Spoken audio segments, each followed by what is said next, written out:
Hey, what's going on, guys? Welcome back. Kellen here again with Droid Life, and well, it's a brand today that we haven't seen in a while. We have a Motorola phone in front of us. This is the new one. It's kind of hard to see. This is the Motorola Edge Plus for 2022. The last time we saw a flagship phone from Motorola was in 2020 with that original Edge. And I think it was actually called an Edge Plus too. Anyways, I weirdly liked that phone, other than the dramatic Edge display it had. I guess a lot of people didn't. And then they took last year off, so now we're back. Flagship phone, and we've got one in house. So let's do what we do, and let's unbox the Motorola Edge Plus 2022. So what do you need to know about the Motorola Edge Plus? You can even throw in the 5G UW. I know there's I'm getting really bad light in here. I apologize for that. Anyway, so this is the new flagship guy from Motorola for this year. And it's going to be sold unlocked, so you can buy it just unlocked and use it on basically any carrier. There will be some carrier partners as well, including like Verizon and I think maybe some of the prepaid guys. Anyway, so it comes in blue or white. I haven't actually opened this yet, so we'll find out what we've got here. It looks like blue. I'm a sucker for a good dark blue phone. We don't see them very often, so that's cool. Anyway, let's put the phone there. Let's see what else is just in the box. There's two phone. Never seen two phone trays before. This just feels like guides, and then look at that charger in the box. I think this is a 30-watt charger. So this phone does 30-watt wired charging or turbo charging, and then it also does. Oh yeah, it says right there, 30. Kellen, read that. So 30-watt wired charging, and this is included in the box. It also does 15-watt wireless charging. So you do get a charger here, and then this is what appears to be C to C cable. I'm going to assume that's a C to C cable. I don't know why it wouldn't be. So that's what's in the box. And if you're wondering what these are, it says Snapdragon Sound. So this is a review unit from Motorola. They did send me a little box with other goodies to play with, and these Snapdragon Sound Master and Dynamic earbuds were in the box. So really excited to play with those, but just thought they added a little nice accent. Anyway, so let's clean this up and let's really talk about the phone here. All right, so what you've got here is again Motorola returning to the flagship arena, which is big news. They've kind of not. Oh wow, that looks so cool. So they've done a really cool job here. It's actually, the camera's actually picking that up. Okay, see how that's like blue shifting, like a lighter blue to a deeper blue in the middle? That's exactly how it looks in person. Very cool finish there on the backside. Again, it comes in a white color as well. All right, so let's power it on. Where's the power button? Right there. Okay, so powering on. So what this phone is, again, them returning to the flagship arena, and in doing so, we have $1,000 phone. This phone costs $1,000 unlocked.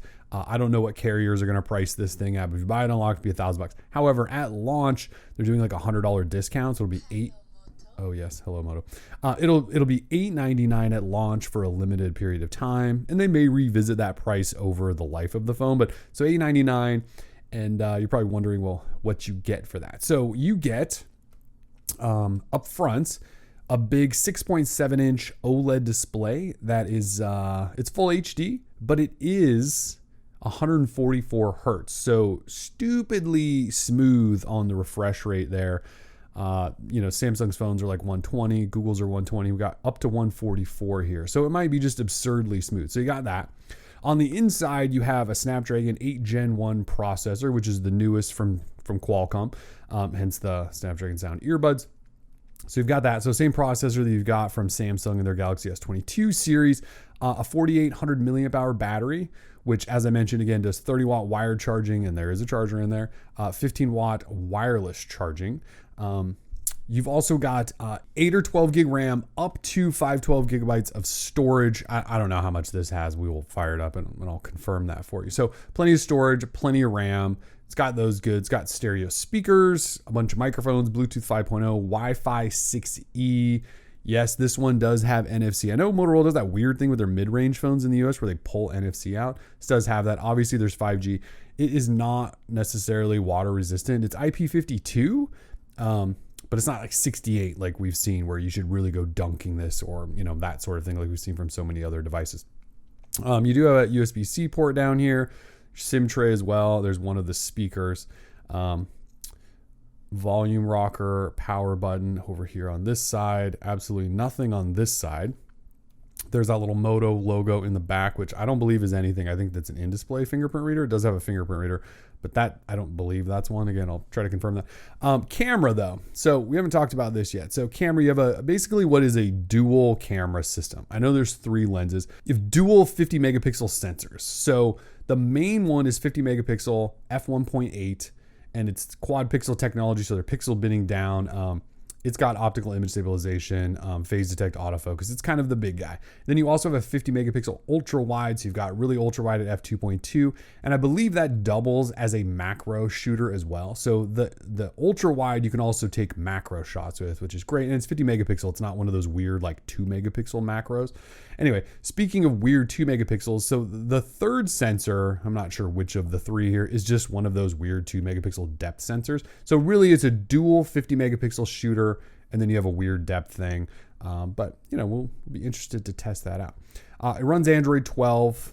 We'll dive into that software in just a second, but the Android 12 here has a very light Android skin on it. So it's mostly clean, gonna look stock-ish, and then Motorola puts their sweet, but again, we'll look at that. And then up front, you have a 60 megapixel front-facing selfie camera, f2.2. So if you want the videos, the low lights, all of that stuff, you should be able to get that right there. So anyway, it's fully spec'd out. It'll be interesting to play with it. It'll be interesting to see that price.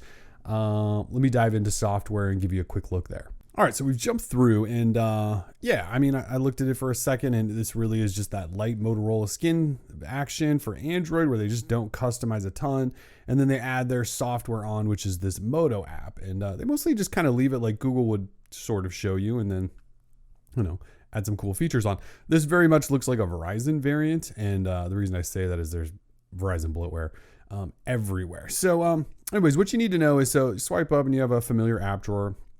It's got personalized stuff, things like that. You've got Google Discover off to the side, multiple pages of stuff. Can't pinch in there, so that's very, very normal. If you long press, you can see even the menus look pretty much like they would look on a Pixel phone. If we jump up here and go into settings, you can see everything looks kind of like Android 12 does on a Pixel phone, maybe slightly tweaked. So one thing I did want to show you though is in display. Remember, this is a 144 hertz display. So if I go into refresh rate, they have auto, which will kind of jump that up and down to hopefully expand battery life. You can switch it down to 60 to really get good battery life and that jittery old screen back, or you can actually lock it at 144. I actually like that. And this is why I'm showing you to use. Most phones don't let you lock it at the high refresh rate. They give you auto or let you drop it down. So it's kind of cool that Moto is giving you the option to just lock it there if you want to see it at 144. All the time. Anyway, you'll see a bunch of stuff in here that I'm going to show you in a second because Motorola puts things in multiple places. So in the Moto app, this is kind of their claim to fame at the moment. Not at the moment, for several years now. So if you go into this is where you'll get an area of all of the add-on features that Motorola does. So like you can personalize, and this is where you can, like change the theme color on your phone and stuff. This is one of those, Android 12 things.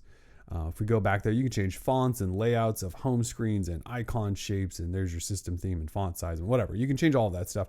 But if we keep looking through here, you can see like a 3-finger screenshot is on there. Where's that other stuff? Display. So you can have it do that old peak display that they've had around for a really long time. I wish they would just go full always on, but they do peak display. Attentive display, you've seen that before, where you just, as long as you're looking at it, your phone won't really lock. You'll see like, I believe quick capture is it's the wrist twist gesture. Remember, Motorola is the one that made that famous. And then you should be able to do the old chop for the flashlight. Yeah, you can still do the chop. So those are some of the things they've added on here. For this phone in particular, and I can't show you this right now, but they've added stylus support. So they're going to sell you a separate stylus that adds quite a bit of functionality. It's very much in line with what Samsung's Galaxy S22 Ultra will do. While the stylus is not embedded in here, it's got a lot of the functionality, the remote functionality. It's Bluetooth, I believe. But they're going to sell that separately, and I don't actually have any of those details.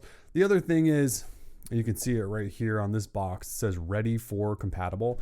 So Motorola made this ready for software, which is plug this thing into a monitor, set up a keyboard, mouse, and all, and you basically can have a desktop like experience from your phone, very much like DeX from Samsung. They're really pushing it on this phone, probably because of the Snapdragon 8 Gen 1. I think it can handle it. One of the cool things you can do is like use that camera or this camera. I think you can use all the cameras as your webcam in case you're like streaming a Zoom call or whatever. So Anyways, as far as the rest of the phone goes, we got to start testing it. Well, I guess I can fire up the camera. Never mind. That's you do the twist, buddy. So here is the camera experience. You can see there's a macro mode there. If I tap that, that should go to macro mode. And there's 0.5 and 1x. So remember, just a regular shooter, ultra wide, and then there's a macro mode there as well. So we'll play with the camera and all of that fun stuff. We'll have that for you shortly. Not a lot else to say. Just keep in mind it's Motorola, so the software support's probably a couple of years. The software updates might not be that timely. Who knows when you'll get Android 13 or 14 when those drop. It could be several months out past everyone else. Just keep that in mind. But anyways, this is the new Motorola Edge Plus for 2022.